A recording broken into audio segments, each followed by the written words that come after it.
So now you should have also gotten the confirmation that we're recording.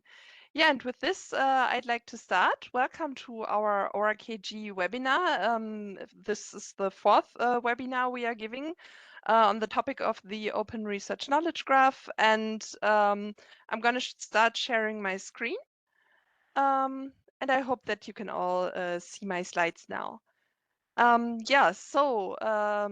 we are going to do today is I'll give a short introduction to the ORKG. So what is our vision?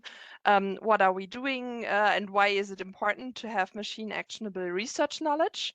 After that, you will be given a short tutorial demonstration on how to create content and bring your research to the ORKG.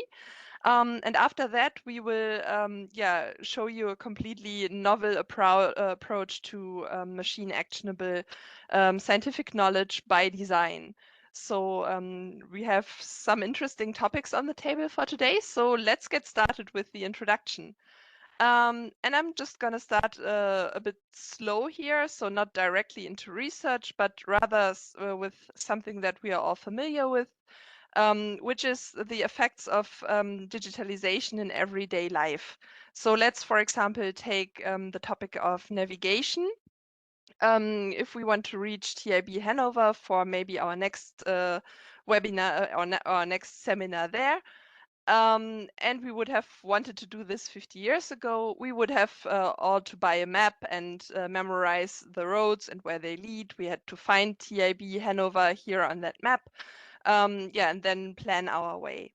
If you want to come and visit us at TIB Hanover now, it's fortunately a lot easier because you can just now use Google Maps or your favorite navigation app, enter your destination, click plan my route, and you're done.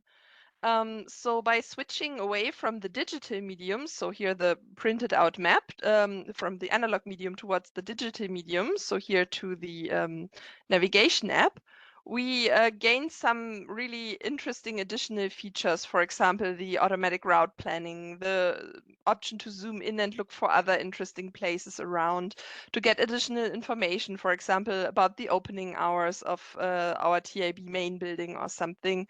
So we really get additional features from this switch and not just a copy of the analog thing. And we observe the same thing with really a lot of other aspects in our lives. For example, if we go online shopping, we don't use mail order catalogs anymore. If we want to look something up, we use Wikipedia or something similar instead of encyclopedias. We don't use phone books anymore, but just Google that. So basically, we already see this transformation away from analog communication and analog information flows towards more digital ones. But if we look into how it's done in science, we see that this evolution from analog to digital is a bit different compared to our everyday life. So our journey here starts around 300 years ago, around the time of Leibniz, when the first journals came up. And if we found out something new, some interesting knowledge, insights that we wanted to share, with our scientific community, we would write them down, publish them in a journal that would be sent out to university libraries. So if we look into the time of Einstein, so around 100 years ago, we see the same thing. We have our findings communicated in such an article that other researchers could then read. And if we go to a bit more recent times, so 20 years ago or today, we see that we do not rely on printed out articles as much anymore, but rather on PDF articles that we could just access online, download, and then read on our screen. So we could say, yes, there has been around here some switch from an analog medium to a more digital one. But if you look at these pictures here next to each other, you see that really the underlying mode of sharing information has not changed. So provocatively, we could say that since 300 years ago, the only thing we managed is to switch from printed out to PDF and nothing more, which of course means science is currently not harvesting the full potential of digitalization. If we compare that to our everyday life example, that would be a bit as if we have never developed a navigation app, but instead just relied on PDF scans of maps, which would of course get us to our goal at some point, but would just not be as comfortable and would not give us as many new features and possibilities as the navigation app does. But unfortunately in science, it's exactly that. We have just basically copied the analog medium and not really used the full advantages of digitalization. And the downsides of this really show, especially since we now have this huge flood of publication, more and more every year, so a few million new each year, tendency rising. And researchers in this flood often complain that they lack an overview. Even in small fields, they often can't really keep track of everything that is published in their disciplines. Of course, especially if you then go to larger or interdisciplinary fields, it's basically impossible to just keep up with this. And at best, that's just an annoyance for scientists. At worst, this could really also lead to a loss of knowledge, because maybe one of the interesting papers there's just not seen in this flood. And additionally, if we want to answer specific questions, that is often like looking for a needle in the haystack. For example, if we are interested in the genome editing technique CRISPR and search for it, we find almost 500,000 publications about this. So just finding articles is not so much the problem. But of course, as scientists, we don't want a list of articles. We want to answer specific research questions. So here, for example, who applied this technique to butterflies, or how to apply it with minimal costs, for in my lab, for example, or how does it compare to other genome editing techniques? And if you do have those questions, this list here does not really help you. And yes, of course, you could specify the keywords a bit better, but still you would be left with a few thousand articles maybe here in this list that you could, of course, not all read. So this is really costing us time, and then since time is money, also us as a society, money that is partially wasted in a rather inefficient system.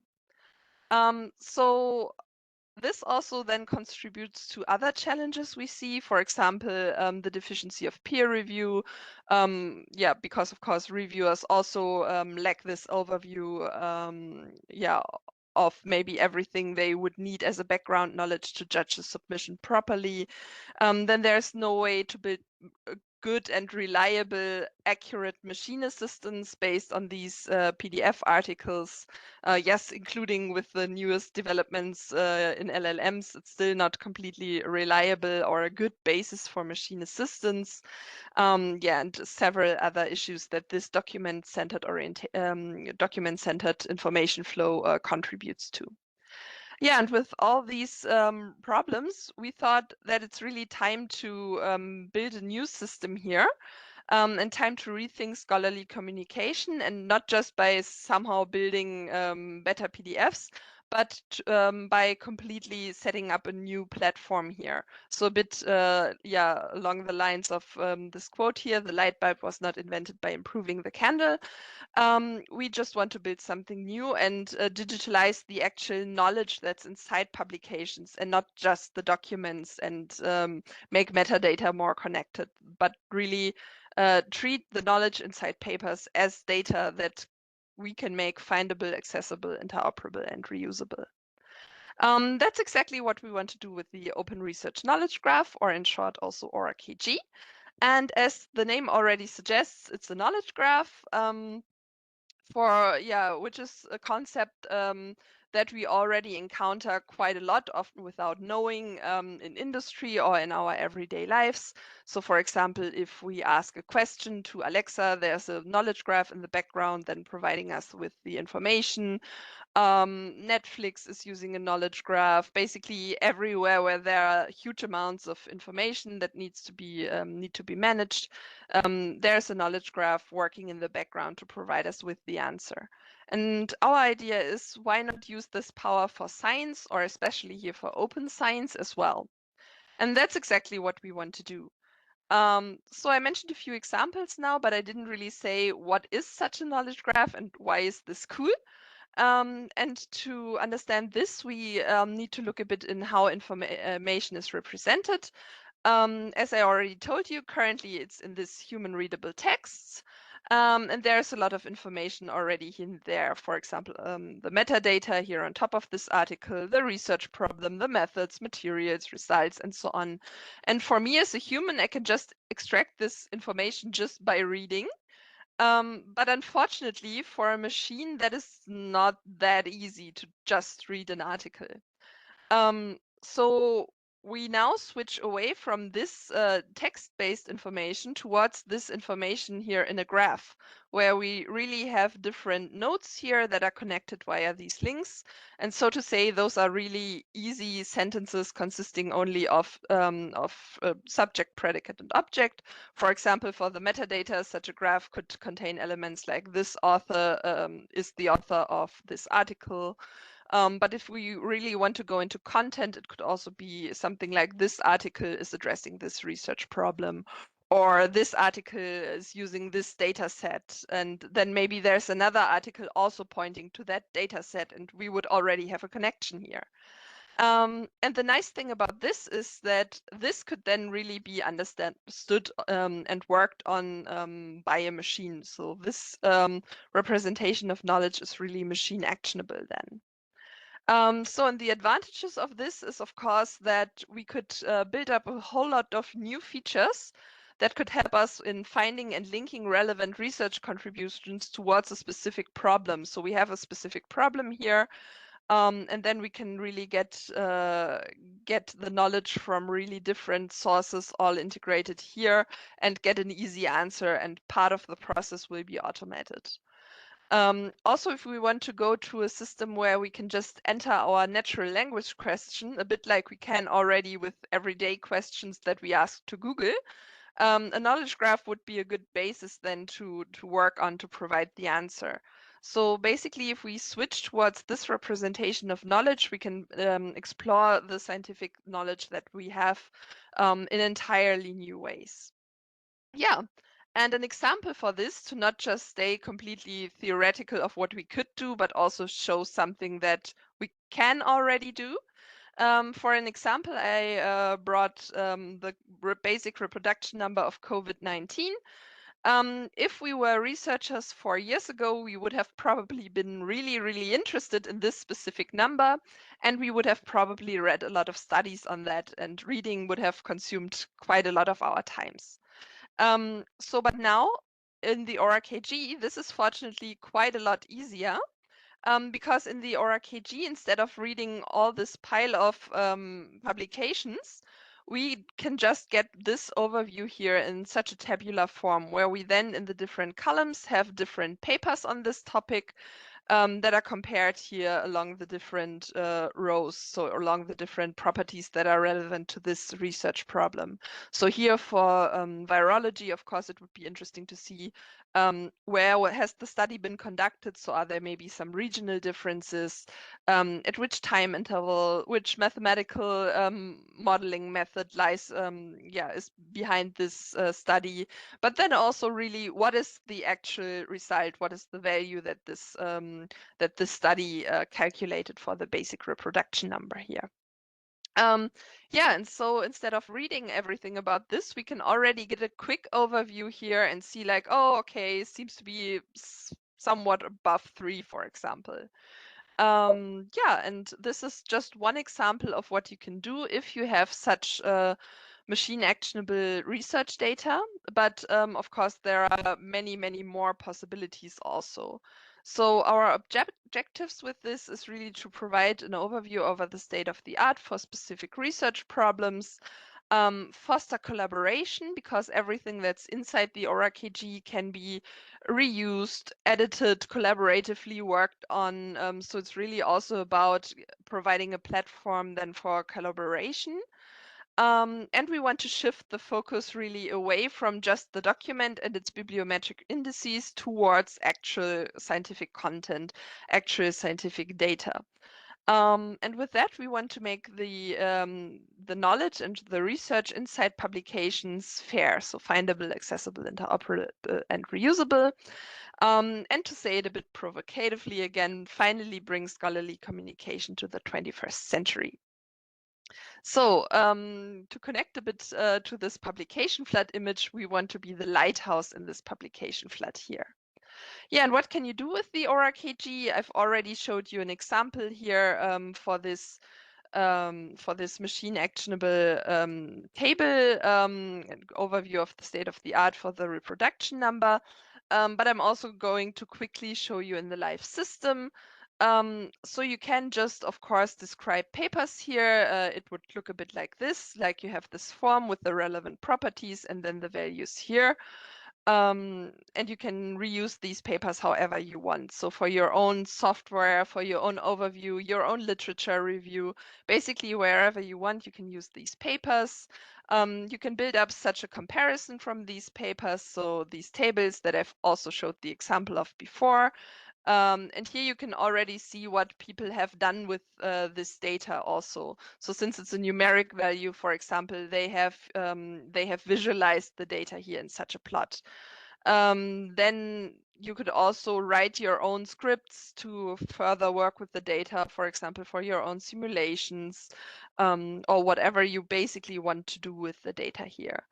But then it's also possible to write complete reviews in the ORKG, for example, here as an example from agriculture, which consists then also of ORKG elements as these comparisons or visualizations, and can really be collaboratively worked on by you and other researchers from your field.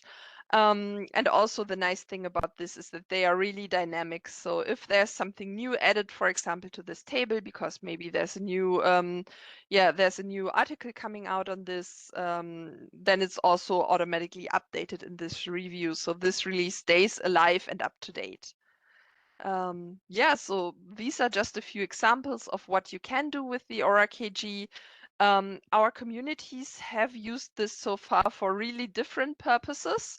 So some just as we originally have thought of for those field overviews, some as a databases to create literature reviews, some really to access the data and do some data science on it, analyze trends in your current field and the research landscape there. Others have also used it in university teaching, and we also know from an example where it has been used from science communication. So it's really been used for various cases, some of which we even didn't think of when we started developing it, but then somehow came up later. So yeah. Then there's just one question: who can use the ORKG? Who can create content there? And basically the answer is everyone. So we really follow a crowd-based approach for the curation of ORKG content, a bit like in Wikipedia, where everyone can create content, edit content, add something new, complement, reuse, whatever they want to do with the data. So, and with everyone, we mean, of course, here, everyone who is somehow involved in the scientific process.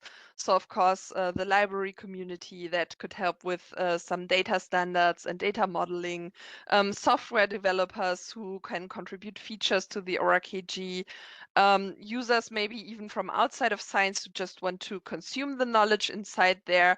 But then our main group really working with the ORKG are actually researchers from different domains here who use them for the ORKG for their own projects and can create content here.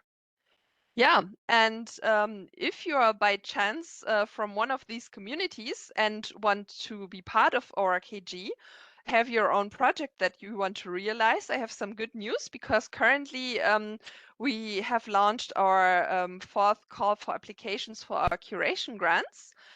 So if you want to use the ORKG and with those curation grants, you can even get paid for it.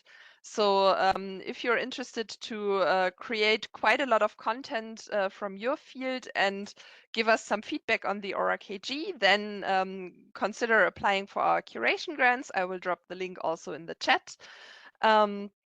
yeah, it's currently still running up until May 6th. And yeah, with this, you can also then get paid for this work. Okay, but I think I've already talked quite about the ORKG and our vision. Basically, you can just contact us anytime if you want to learn more, or you can follow us also on social media. But now I really want to give over to the more hands-on part, which would be a quick tutorial on how to create a comparison. And for that, I'll stop sharing my screen and then hand over to my colleague Kurat.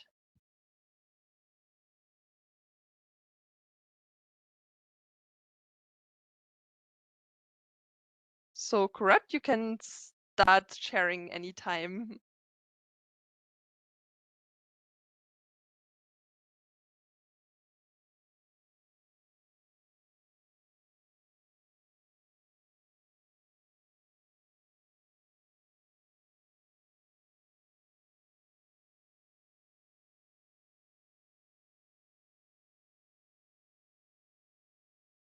So you're still muted?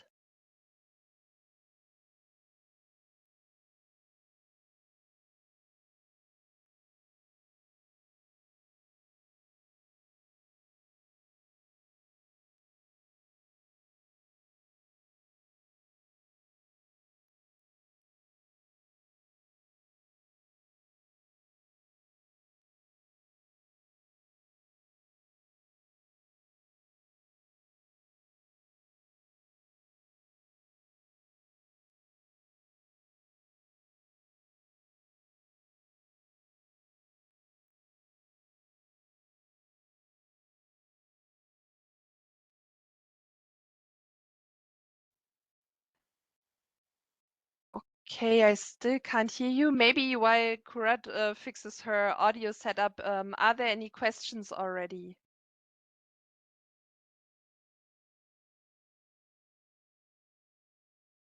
Okay, I don't see anything in the chat. Maybe a few more questions will pop up later. And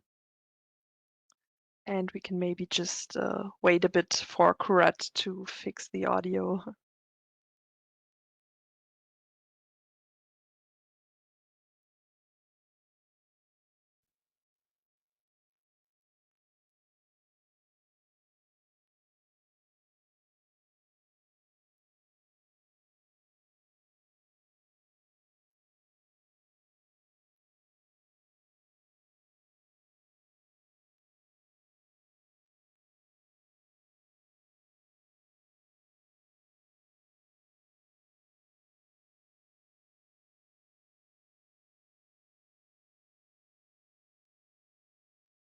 Yeah, the joys of WebEx sometimes.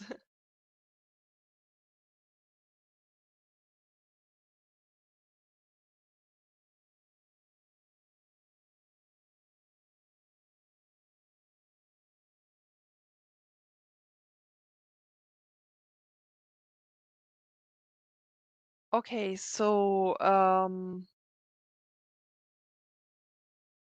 while we wait, really, if there are any questions already, we have still a bit of time for questions at the end, but if there's already something coming up now, you can of course always ask.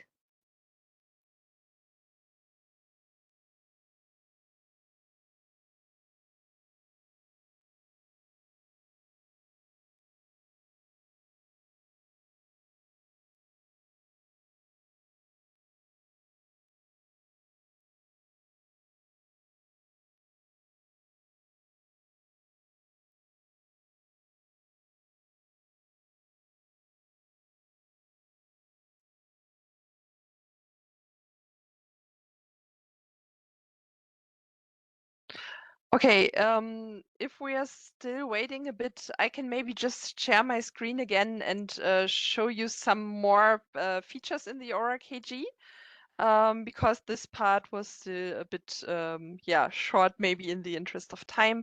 But since we are waiting now anyways, I can just show a bit more on this. Yeah, so here, for example, we left off with the reviews here. But of course, inside the ORKG, there are several other features which I just didn't show in the interest of time. But for example, you can also create literature lists here. And there you can see, for example, something that has been used as a literature list for an assignment. Okay, so I've seen something in the chat.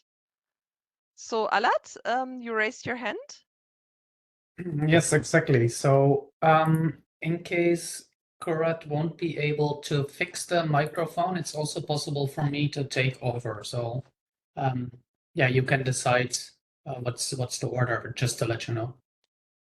Okay, so since I'm still not able to hear Kurat, maybe that would be nice if you could take over. Thank you very much. Yeah, no problem. Also switch my microphone. I hope I'm still clear. Yes, you are still audible. Good. So in that case, I will share my screen. Just a second, changing some settings here to also make sure that I have a right resolution, and then we can get started. Okay, so then I'll share my screen.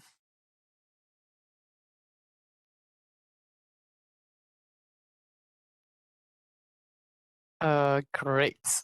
So, indeed, so I'd like to demonstrate how you can use the ORKG and then specifically how you can create paper entries and comparisons. So yeah, today I will show again this example about COVID-19 numbers, and then I will show you how this data is put into an ORKG comparison, and also how you can do this, how you can add this per paper to the ORKG. So this is the end goal of today. So we will create a comparison which consists of 3 papers. Those papers, they address a specific research problem, and then some numbers are reported by these papers. And then you can see in this overview, they are displayed in a tabular way, making it possible to see which location basically relates to which R0 number. So this is an example of one paper. So if we think about where the data comes from, so this is a paper, and in the abstract or in the text of the paper itself, these numbers are reported. So in this case, we can have a look at the abstract of this paper, and we can then see that, okay, they indeed address the basic reproduction number of COVID-19. So here we have our research problem. And here we have our location. So we can see it's measured in mainland China. We have an R0 estimate, so the number there, and we have a confidence interval. And then with this data, we are able to add this to the ORKG and have this then in structured formats, as you can see here. So now I will switch and move on to the ORKG, and I will show you how we can add this data in something called the contribution editor, which is a tabular grid editor that allows you to enter this data. And also I will show you how to add this by paper, basically. So not in a grid overview, but per paper. So what I'll do first is go to the I will go to the sandbox system to do so. Exactly. So just a second. So I'm signed in here already. And we can see this is the ORKG system, but now we are on Sandbox. What that means is the data I am entering here is not public. So people won't be annoyed by the fake data we are going to enter. So I will move this to my other screen so I can see how the comparison will look like there. So the first thing I will do is I will go to Add New, and I will click on Comparison here. And this is the overview page that explains to me how this comparison is created. In case we have existing data, I can import it from a CSV file. Right now, we will just start from scratch. So I will open the contribution editor, and start with empty contributions. So I will click on the Add Contribution button, and from here I can search for papers and I can start adding those papers. So estimating, what's the title? The unreported number. Exactly. So we can see already this paper is in there many times because it's a test system. And yeah, we already created this item many times. So I will add this contribution now, and we can see this data is entered now. So if we were adding a contribution that does not have any data yet, so I can, in this case, copy the DOI to show you how that will work. So imagine we want to add a paper now that is not yet in the ORKG. We could do that as well. So we create a new contribution, and we see there is no data now regarding this paper. So now we can start adding the data ourselves. Here we can see some suggested properties. So those are properties that are generally added when using the ORKG. And also it's possible to add our own properties from here. So if I now click on the research problem property, I can start adding the research problem. So again, please ignore the labels that do not seem relevant, as this is a testing system. So the research problem is something like COVID-19, how do we call it, basic reproduction number. And we can see there is already a problem in the system, determination of the COVID-19 basic reproduction number, and that seems to be quite relevant for our paper. So I will edit there. And now we'll add some additional properties. So not the properties that are suggested here, but some of the properties that we are specifically interested in. And one was the R0 estimate. So I will select it from here. We were also interested in the location. So I will select location from here. And also we were talking about this 95% confidence interval. And then we have the upper and the lower limits. Let me see if there is something exactly. So here we have two properties already, the upper and the lower limits. So I select first the upper limits and then 95 confidence interval, and I go for the lower limit here. So now I added the properties that I want to add to this comparison, and now I can start adding the data. So I can double click the empty cell here, and I can start inputting this. So for this specific paper, the lower limit's 2.49. We can see after entering the value, it says I'm trying to enter this value as text, but it seems to be a number or a decimal in this case. So I can convert this, meaning that the text will be converted to a decimal. So if I click here now, you can see the type is decimal instead of text, but also there are some other types. And generally, those types are automatically recognized when you enter data. Then we have the upper limits, which is 2.63. Again, we will convert it to decimal. And we have, of course, the R0 number itself, which is 2.49. And that's also added now. Or 2 points. Actually, I made a mistake there. 5.6. So that's the data coming from the paper. And this paper specifically studied R0 number in China. So I will select instead of text resource now, meaning that I can find the data that's already in the ORKG and then we can link to it. And the benefit of this, it's also possible now to find other papers that link to the same location. And if we then, for example, select papers that link to the same problem for a specific location, we can already do a much more granular search and we are better able to find papers. So I can go on now, I can add more contributions to this comparison, and then I can really start building my comparison here. So there is another paper, transmission of transmission potential it is of COVID-19 in Iran. Exactly, there is the example. So already we can have a look at this paper and we can see this has a similar structure as we are expecting since this data is already added before. But for the sake of the demonstration, I will create a new table here and I will enter more data. So if I look at the lower limits, I will start entering them and you'll see when I don't talk, it goes a bit faster, right? So while you're adding this and you use this tool, you'll see in the end, yeah, you will speed up a bit more. So the location is Iran, as I said. The R0 estimate itself, 3.6. So I can also select the type from here.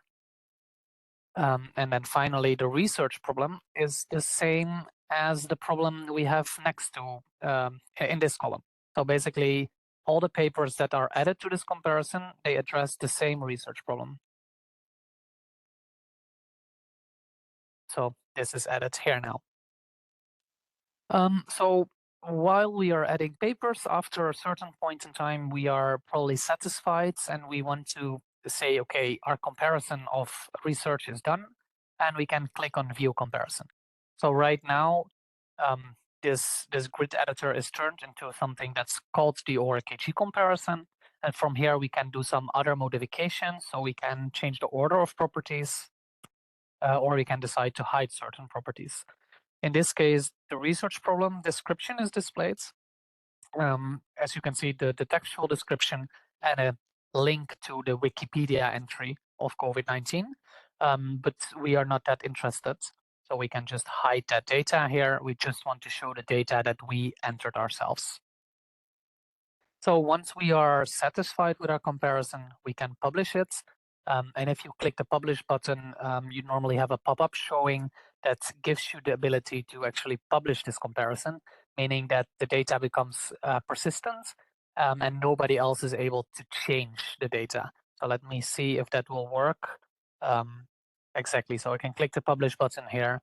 I can write my title, so COVID-19 R0 number comparison, for example, and I could write a description here. This comparison is, and then you can describe what actually you're trying to achieve. Finally, it's a good idea to assign a research field to it.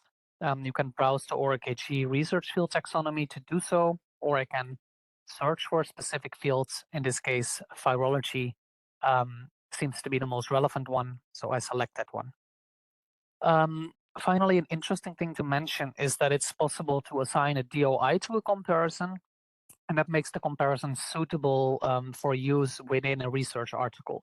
So you can actually cite a comparison then, and of course have the guarantee that the comparison is unchangeable. So it will remain the same over time.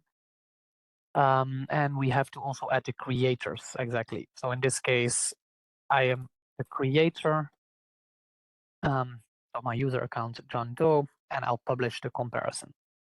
So here we can then see the DOI of the comparison, a link to the comparison, and the actual published comparison. And this data is displayed again after reloading the page that I did.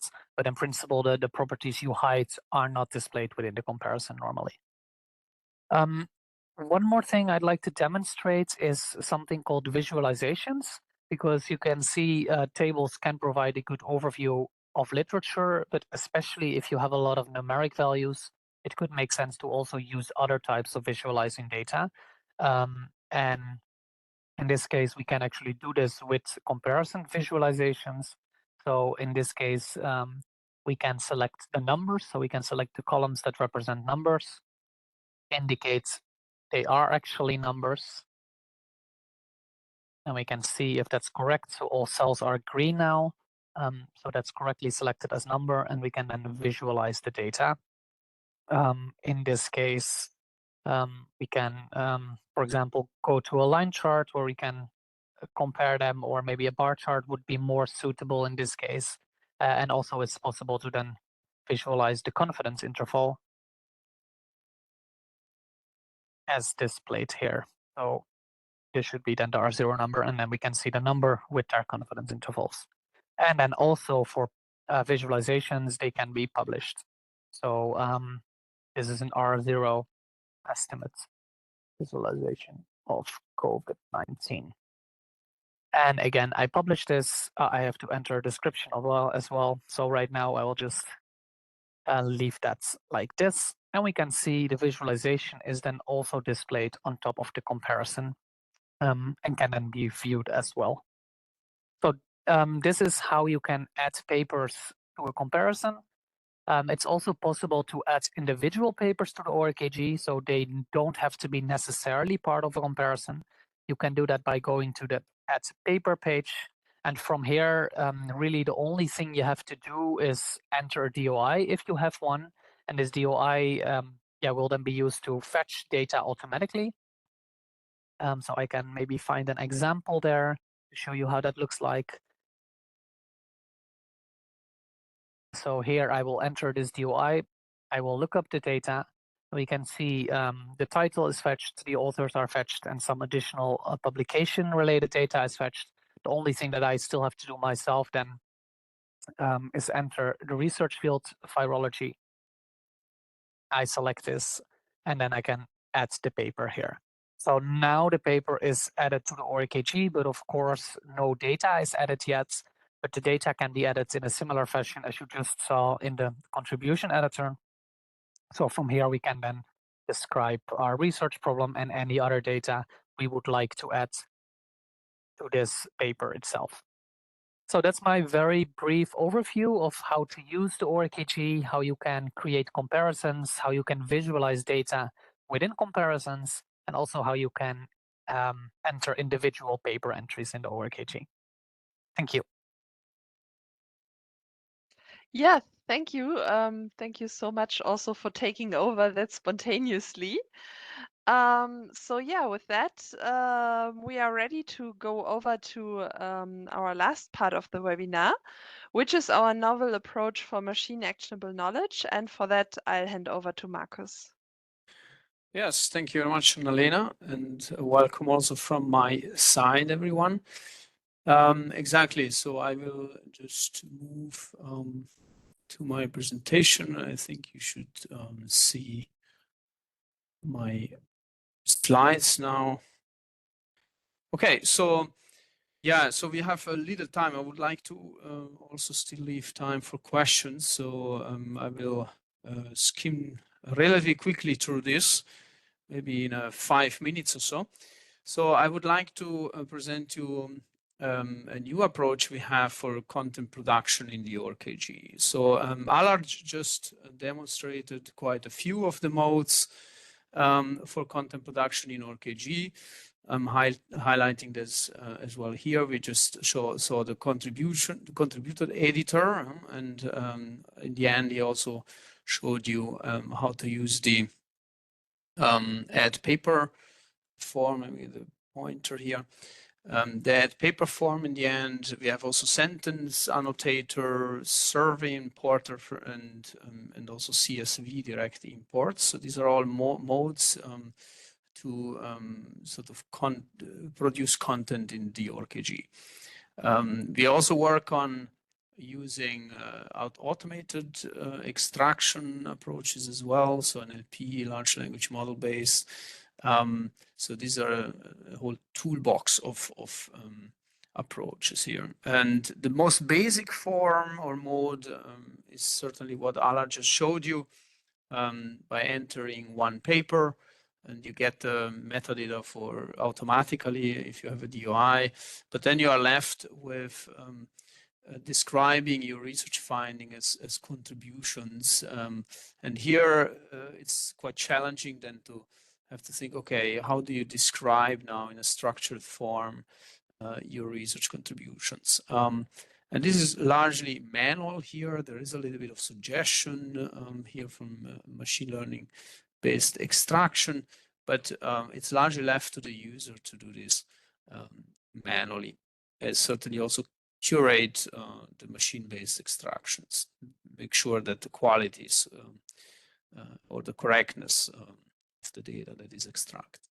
So one new approach we have been working on is to build or integrate the production of machine reusable scientific knowledge into the computing environments. So essentially where you produce, in particular, specifically statistical knowledge, presented in papers. Let's assume you conduct a student's t-test. You conduct this in computing environments like Python, R-based systems, but also commercial tools like Stata, SPSS, and so on. And here is essentially this information or knowledge is produced. Then you submit this additional data, supplementary data, together with your manuscript to your favorite journal.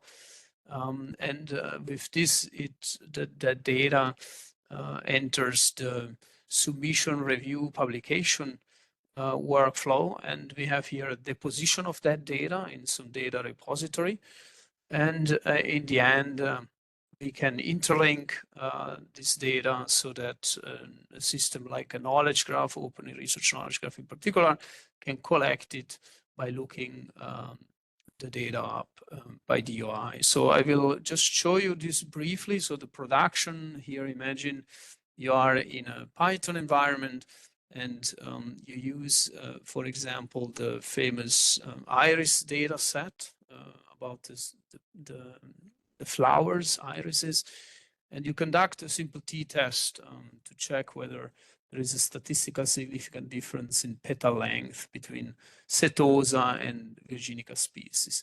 So this is what you would conduct in terms of loading a data set, pre-processing, and then conducting the t-test to obtain a p-value in your Python environment. Now, in addition to this, you're also producing a description of this t-test that is in machine-readable form. And with this, we have to add a few lines of code in addition to your script. You essentially load a template, an ORKG template, in this case for students t-test. So you describe your data type, the structure, it has a number of properties. And you can use, if you load this template then in your Python environment, you get dynamically a Python-based, function-based API where you can describe the student's t-test in a way as you would fill out a form. So you have a student's t-test, the t-test has a label, and then you have the properties like the dependent variable. You can provide here petal length as a label or a URI to an external ontology. But then also the specified input, that will be the data set itself. And note that we can just pass on variables here. So you have already read in the previous step the data frame for the iris data. You have maybe processed it, so you can pass this on as a data frame here as well. And then you have computed the p-value in the t-test, and you can pass on that as a variable as well. So this is the description of your t-test that you conduct, which you also typically report then in an article. Maybe you're plotting the two groups for the two species with the data points in a figure, and in a sentence you're saying that there is a statistical significant difference in petal length between Setosa and Virginica species. But here we have a machine-readable description, which is then serialized into a JSON file. And this is essentially supplementary material to your article, which you then submit to your favorite journal or conference proceedings, and then you are essentially done. So the system will take over here, will deposit the data, we deposit the data here in the Leibniz Data Manager as a default data repository, but you can do this in Zenodo, you can do this on Dryad and so on. Important is that you interlink then in the metadata of the DOI of your data deposition, you link to the article. So this data is a supplement to a particular journal article, and it has some parts, and these are the JSON files, so that the machine, given the DOI of the article, can look up in the metadata of the DOI the JSON, the location of the JSON files, and then systems or aggregating systems like the ORKG can, given the DOI of the article, simply harvest this content into the ORKG. And this works as follows.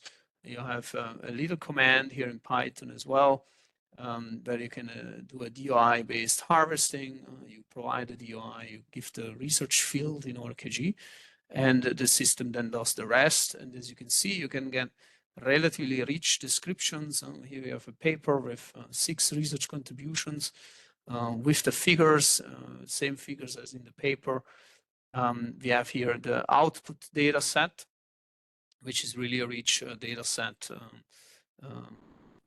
a matrix of data. You can interlink the input data set to some process, and we also can interlink some code that you can publish so that you make this result, this research finding presented here, reproducible. It actually reads then the input data. It does the computation to obtain this figure, but also the output data set, so you can verify whether the published results are indeed correct. Or you can reuse this code for your purposes. So the plan now for the curation grant, which was already mentioned by Annalena before, is to, during the upcoming edition of this curation grant program, to have one grantee who implements this approach. It's called Reborn, so for Born Reusable Scientific Knowledge Production. So we will identify papers that are related to a paper that we already worked on by Perez Alvarez. And the idea is to have then a few related papers, maybe 10, 15 over the next curation grant program, and then conduct some mini synthesis on top of these papers. Maybe, as Allard just showed, we can also use ORKG comparisons as an intermediate data product that then supports the synthesis, but usually the synthesis is then a little bit more involved than simply create a tabular overview of data. We have probably here some data analysis steps as well. So candidates may be on the call today can express their interest in pursuing this approach as a curation grantee, and then the committee here will select among the interested candidates. So yeah, it took me twice as much time, so apologies for that, but I guess we have still a little bit of time. Thank you for your attention, and I'm stopping here. Yeah, thanks for presenting. And indeed, are there some questions?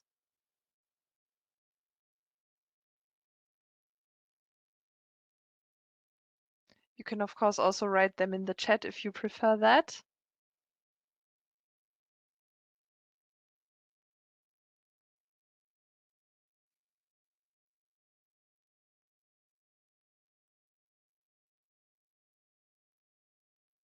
Okay, so it does not seem like there are some questions. I'm going to stop the recording at this point.